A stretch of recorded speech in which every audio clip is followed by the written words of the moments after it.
주님께서 여러분과 함께 사제의 영과 함께 요한이 전한 거룩한 복음입니다. 주님 영광 받으소서. 그때 예수님께서 나는 하늘에서 내려온 빵이다 하고 말씀하셨기 때문에 유다인들이 그분을 두고 수군거리기 시작하였다. 그들이 말하였다. 저 사람은 요셉의 아들 예수가 아닌가? 그의 아버지와 어머니도 우리가 알고 있지 않는가? 그런데 저 사람이 어떻게 나는 하늘에서 내려왔다고 말할 수 있는가? 그러자 예수님께서 그들에게 대답하셨다. 너희끼리 수군거리지 마라. 나를 보내신 아버지께서 이끌어주지 않으시면 아무도 나에게 올 수 없다. 그리고 나에게 오는 사람은 내가 마지막 날에 다시 살릴 것이다. 그들은 모두 하나님께 가르침을 받을 것이다 라고 예언서들에 기록되어 있다. 아버지의 말씀을 듣고 배운 사람은 누구나 나에게 온다. 그렇다고 하나님에게서 오니 말고 누가 아버지를 보았다는 말은 아니다. 하나님에게서 오니만 아버지를 보았다. 내가 진실로 진실로 너희에게 말한다. 믿는 사람은 영원한 생명을 얻는다. 나는 생명의 빵이다. 너희 조상들은 광야에서 만나를 먹고도 죽었다. 그러나 이 빵은 하늘에서 내려오는 것으로 이 빵을 먹는 사람은 죽지 않는다. 나는 하늘에서 내려온 살아있는 빵이다. 누구든지 이 빵을 먹으면 영원히 살 것이다. 내가 줄 빵은 세상에 생명을 주는 나의 살이다. 주님의 말씀입니다. 그리스도님 찬미합니다. 찬미 예수님, 제가 그 25주년 기념으로 동창 신부들과 성지순례를 다녀왔는데요. 보통 외국에 나가면 어디서 오셨어요? Where are you from? 그러면은 I am from 이렇게 얘기하잖아요. 우리나라에서는 보통 그 사람들의 신원에 대해서 당신이 어떤 사람입니까? 물어보는 말로 영화 중에 한 대사기도 하지만 네, 최십니까? 이렇게 물어보죠. 당신 뭐 어떤 가문 사람이냐, 어떤 가족력을 갖고 있는지 물어보는 거죠. 가족 역사를. 그래서 여러분은 네, 최십니까? 네, 어디에서 오신 분들이에요? 하느님에게서 오신 분들이죠, 다. 네, 우리는 하느님의 자녀들인 거죠. 여러분들은 그래서 다 누구를 닮으신 분들이에요? 누구 닮았어요, 여러분들? 하느님을 닮았죠. 그래서 하느님을 닮았다는 것 자체가 인간의 인권 개념을 근거하는 사상인 거죠. 우리의 인권의 근거는 우리가 하느님을 닮았다는 데 있습니다. 그러니까 어떤 인간도 신성 불가침에 인권을 지니고 있다고 우리는 서로를 그렇게 대해주는 거죠. 그 외에는 어떤 인권 개념을 우리가 도출할 수 있는 그런 사상이나 이념이 없어요. 그래서 우리가 하나님의 자녀고 하나님을 닮은 사람들이어서 어떻게 살아야 되는 것도 거기서 나오는 거죠. 어떻게 살아야 돼요? 하나님을 닮아가는 모습대로 살아야 되는 거죠. 근데 우리가 이렇게 하나님의 사랑을 받아서 하나님을 닮았고 또 하나님을 닮아간다는 것 역시 하나님을 사랑할 때 이루어지는 일이죠. 근데 사랑은 언제나 움직이는 겁니다. 사랑은 변하는 거예요. 그래서 여러분, 하나님을 사랑하는 사람들은 좋은 쪽으로 하나님을 닮아가는 쪽으로 변화하는 거죠. 여러분은 어떻게 되어가고 있어요? 잘 되어가고 있어요? 그럼 잘 되어가고 있나요? 잘 돼간다는 게 무슨 뜻이에요? 하나님 닮아가고 있나요? 여러분 그렇게 돼가고 있으시죠? 왜 그렇게 돼가고 있다고 말할 수 있어요? 우리가 하나님을 닮아가는 것은 우리의 자유로운 선택을 말하는 겁니다. 그런데 그러니까 구약 성경은 하느님과 인간 사이의 약속이죠. 옛날 약속인 거예요. 하느님의 사랑의 약속, 하느님과 인간 사이의 사랑의 약속, 옛날 약속인데 거기에서 변수가 있어요. 상수는 하느님은 늘 우리를 사랑하신다는 데 있는데 그 사랑이 인간에게 있어서는 이제 변수인 거죠.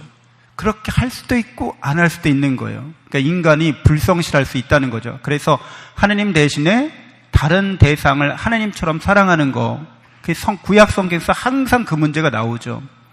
그래서 우상 숭배라고 하잖아요. 하나님 아닌 다른 것을 더 사랑한다는 거죠. 그것이 어떤 것이 됐든, 하나님 위에 어떤 것이 됐든, 그 이념이든 철학이든 어떤 사상이든 신념이든 어떤 물질적인 것이든 인간적인 것이든 뭐 어떤 거든지 다 그게 하나님 자리를 차지할 때 우상이 되고, 그것을 사랑하는 것을 우상 숭배라고 하고, 우린 사랑으로 그 우상에게 재물을 바친다는 거예요.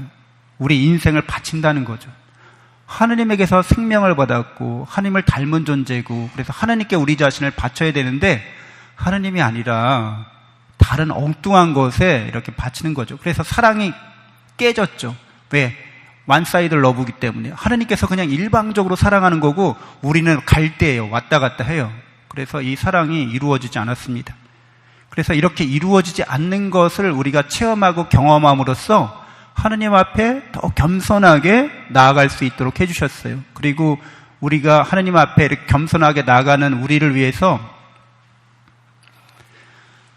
하나님께서는 완전한 사랑의 약속을 이제 당신의 아드님 예수님을 통해서 이루어 주신 거죠.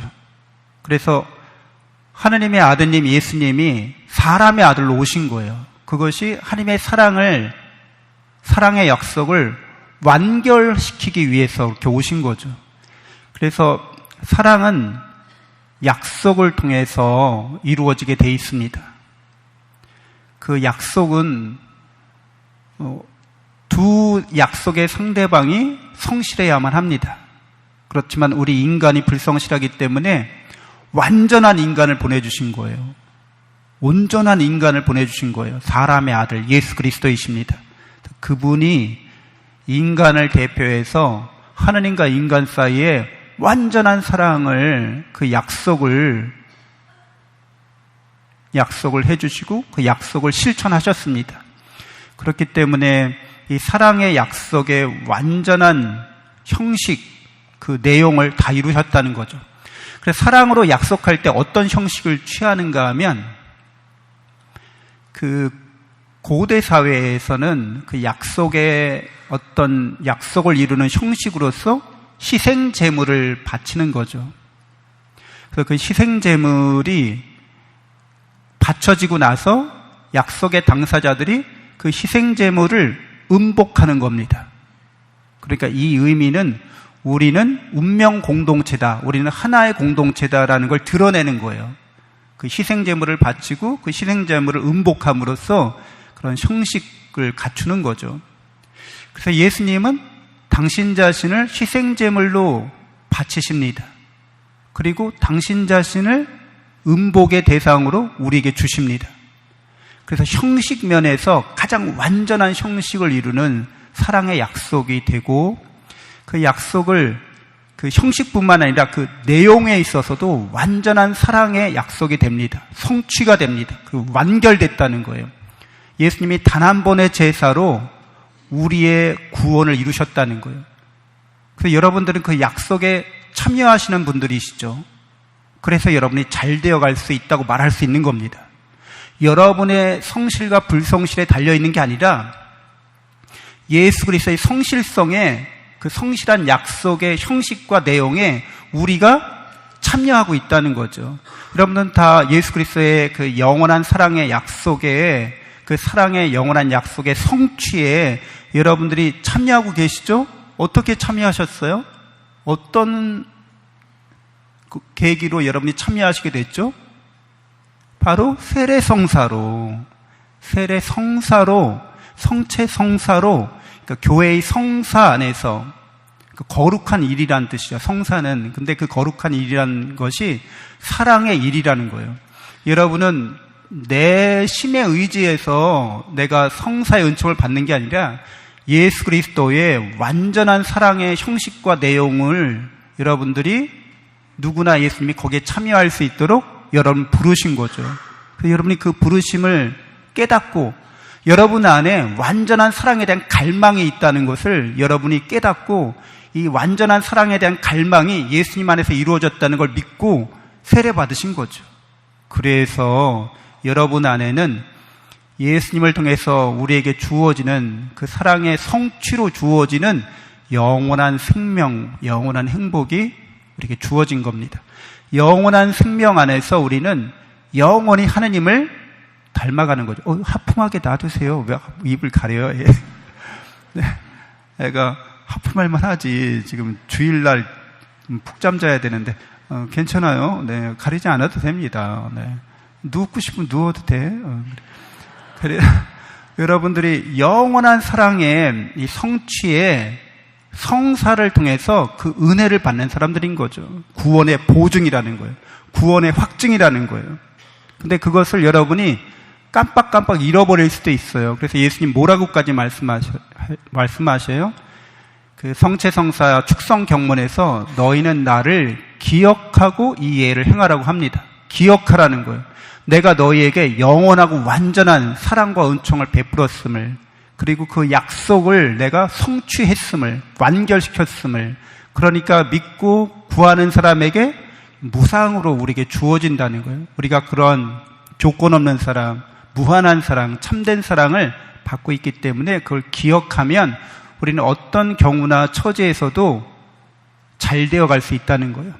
내가 사랑과 은혜를 영원히 받고 있다는 거예요. 그래서 우리가 겪고 있는 고난과 시련과 역경은 우리로 하여금 하나님을 닮아가기 위한 모든 일들로 다 변화가 가능하게 됩니다. 우리가 어떤 일을 겪든지 그 일들은 우리를 하나님을 닮아가게 하는 사랑의 일들로 변화 가능한 거죠. 복된 일들로, 전화위복의 일들로 다 바뀌어질 수가 있게 됩니다. 그래서 우리 그리스도인들이 이렇게 하느님의 사랑과 은총의 계약에 참여한 사람들로서 그 계약을 기억하면서 늘 현재화시키는 거죠. 그게 바로 성사기도 해요. 우리가 고해성사, 성체성사, 현재화된다는 거예요. 그 사랑과 은총이 지금 여기에서 이루어지고 있다는 거예요. 그러니까 우리들도 오늘 바오로 사도가 에페소인들에게 하신 말씀에 따라서 하느님의 성령을 슬프게 하지 말아야 된다는 거죠.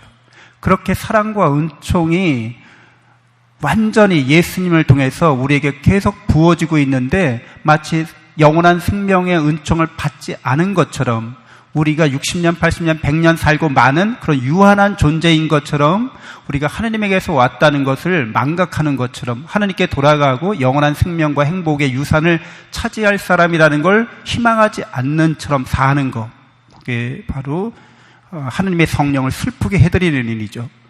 그래서 여러분들은 늘 예수님께서 자기 자신을 하느님께 향기로운 예물로, 제물로, 우리를 위한 제물로 바치신 것을 기억하고 예수님을 닮아가라고 권고하고 있습니다.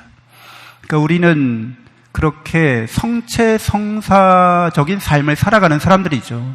그래서 우리 자신들도 예수님을 닮아가는 그런 삶을 기꺼이 용기 있게 이렇게 투신하고 헌신할 수 있게 됩니다.